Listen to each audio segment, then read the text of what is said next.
Welcome back to my channel. বন্ধুরা কেমন আছো? ভালো আছো? নিশ্চয়ই ভালো আছো আর ভালো থেকো। চলে এসো, আজকে আমি তোমাদেরকে একটা রেসিপি দেখাবো। সেটা হচ্ছে আলু বড়ি দিয়ে পাবদা মাছের পাতলা ঝোল। ঠিক আছে বন্ধুরা, আসো আমি কি করে করছি আমার সাথে তোমরা থাকো। দেখো বন্ধুরা, আমি মাছটা ভেজে নিয়েছি, কারণ মাছ ভাজা দেখালাম না। পাবদা মাছ খুব ফোটে তো, সেই জন্য আমি মাছটা ভেজে নিয়েছি। আর তোমরা তো মাছ ভাজা করতেই জানো, এটা আর দেখানোর কি আছে। তারপরে দেখো আলু কেটে রেখেছি, আর টমেটো আর কাঁচা লঙ্কা নিয়েছি 4-5টা, আর বড়ি নিয়েছি। এটা দিয়ে আমি একটা পাতলা ঝোল করব পাবদা মাছের। ঠিক আছে বন্ধুরা, চলে এসো আমার সঙ্গে, আমি কি করে করছি তোমরা একটু দেখো। দেখো বন্ধুরা, আমি গ্যাসটা জ্বালিয়ে দিয়েছি আর কড়াটা বসিয়ে দিয়েছি। হ্যাঁ, এইবার আমি কড়াতে তেল দিয়ে দিচ্ছি। দেখো কড়াতে তেল দিয়ে দিলাম, তেলটা গরম হতে দিচ্ছি।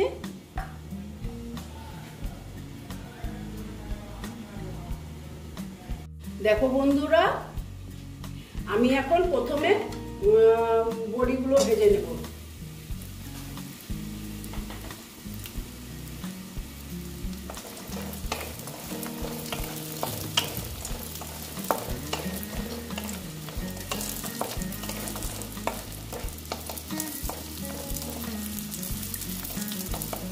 স্টিমটা কমিয়ে দিলাম।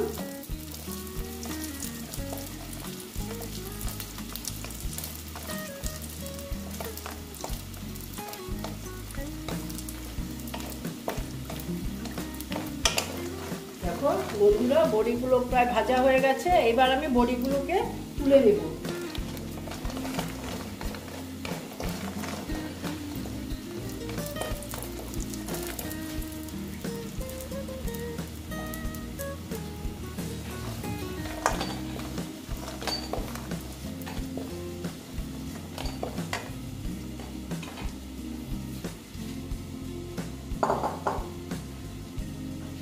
তারপর আমি ওই তেলেতেই তেল দিয়ে দিচ্ছি।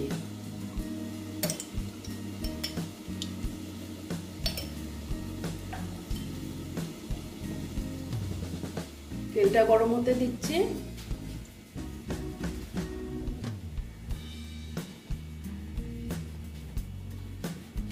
দেখো তেলটা প্রায় গরম হয়ে গেছে। আমি শুকনো লঙ্কা দিয়ে দিলাম, আর দিয়ে দিচ্ছি জিরে, সাদা জিরে।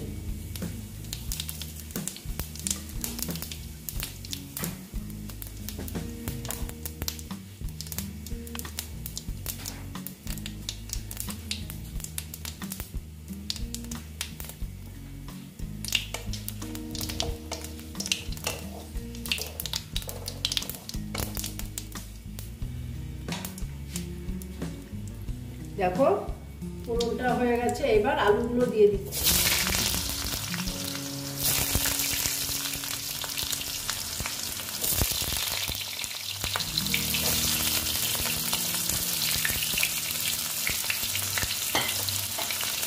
আলুগুলো দিয়ে এবার আমি ভালো মতন ভেজে নেব।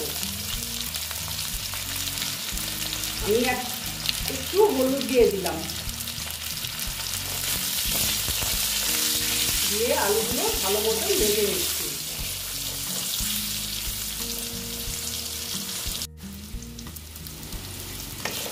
দেখো বন্ধুরা, আলুগুলো প্রায় ভাজা হয়ে গেছে। এখন আমি টমেটোগুলো দিয়ে দিচ্ছি।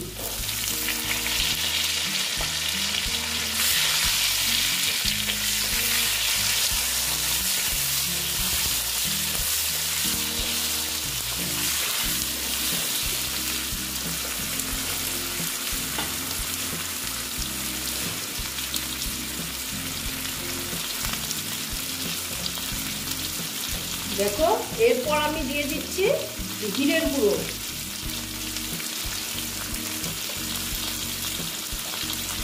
তারপরে দিচ্ছি ধনের গুঁড়ো, তারপরে দিচ্ছি আমি লঙ্কার গুঁড়ো,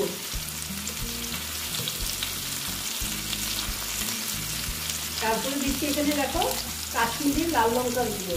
এই বাবা, দেখো প্যাকেটে রেখেছি না, হাওয়া লেগেছে। আর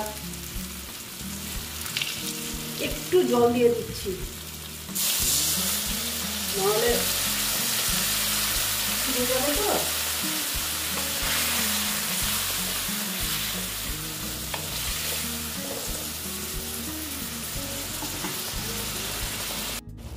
দেখো বন্ধুরা, আমি আদা দিতে ভুলে গেছিলাম, এই যে আদা দিয়ে দিলাম। দিয়ে এইবার আমি একটু কষিয়ে নেব ভালো মতো।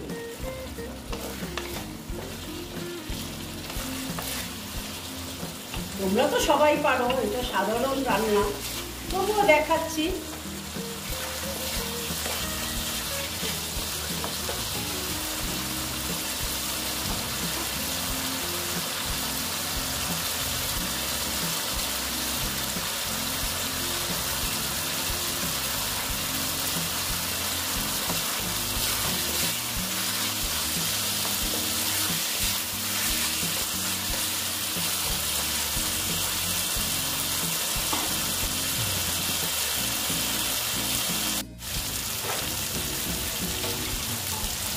দেখো বন্ধুরা,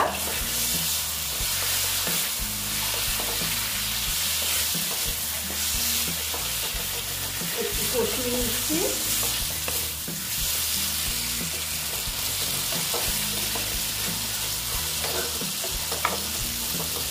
এখন আমি এটা একটু টাইমের জন্য ঢেকে রাখবো,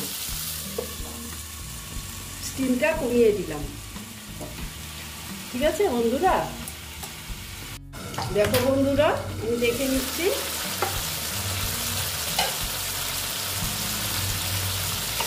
দেখো এখন মোটামুটি হয়ে গেছে কষানো। এবার আমি কী করবো জানো, জল দিয়ে দিচ্ছি। আমি একটু গরম জল দিচ্ছি। আমি সবসময় রান্নাতে না একটু গরম জলটা ব্যবহার করি, কারণ টেস্টটা তাহলে না খুব ভালো হয়। দেখো বন্ধুরা, জল দিয়ে দিলাম। এবার আমি অল্প টাইম এটা ঢেকে দিলাম আলুটা সেদ্ধ হওয়ার জন্য। ঠিক আছে বন্ধুরা, তারপর আমি দেখাচ্ছি তোমাদের। দেখো বন্ধুরা, আমি দেখে নিচ্ছি। দেখো মনে হচ্ছে হয়ে গেছে আলুটা সেদ্ধ। এই দেখো বন্ধুরা, আলুটা সেদ্ধ হয়ে গেছে। এইবার আমি বড়িগুলো দিয়ে দিচ্ছি। বড়িগুলো দিয়ে দিচ্ছি, আর এই যে মাছগুলো আমি সব দিয়ে দিচ্ছি। দিয়ে দিলাম মাছগুলো দিয়ে। এইবার আমি একটু ঢাকনাটা দিয়ে দিলাম, কারণ কি মাছগুলো একটু ঝোলের সঙ্গে থেকে সেদ্ধ হোক আর কি। তারপরে আমি তোমাদের দেখাচ্ছি।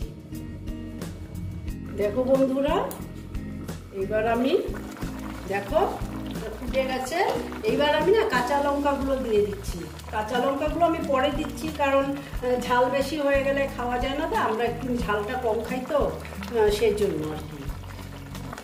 দেখো মোটামুটি আমার এই মাছের ঝোলটা কমপ্লিট হয়ে গেল। আর এইবার আমি এই গ্যাসটা অফ করে দিচ্ছি। অফ করে তোমাদেরকে সার্ভ করে আমি দেখাচ্ছি। ঠিক আছে বন্ধুরা, দেখো বন্ধুরা, আমার পাবদা মাছের ঝোলের রেসিপিটা কমপ্লিট হয়ে গেল। তোমরা এইরকম করে খেয়ে দেখবে, আশা করছি ভালোই লাগবে। যদি ভালো লাগে তাহলে আমার ভিডিওকে লাইক করবে, আমার চ্যানেলকে সাবস্ক্রাইব করে তোমরা সামনের দিকে এগিয়ে নিয়ে যাবে। নেক্সট রেসিপি নিয়ে আবার তোমাদের কাছে আমি ফিরে আসব। বন্ধুরা অল্প ওয়াচ করবে, ওয়াচ করে তারপরে একটা ছোট্ট করে লাইক দিয়ে দিবে আর কমেন্ট করবে। ঠিক আছে বন্ধুরা, ওকে, ভালো থেকো সবাই।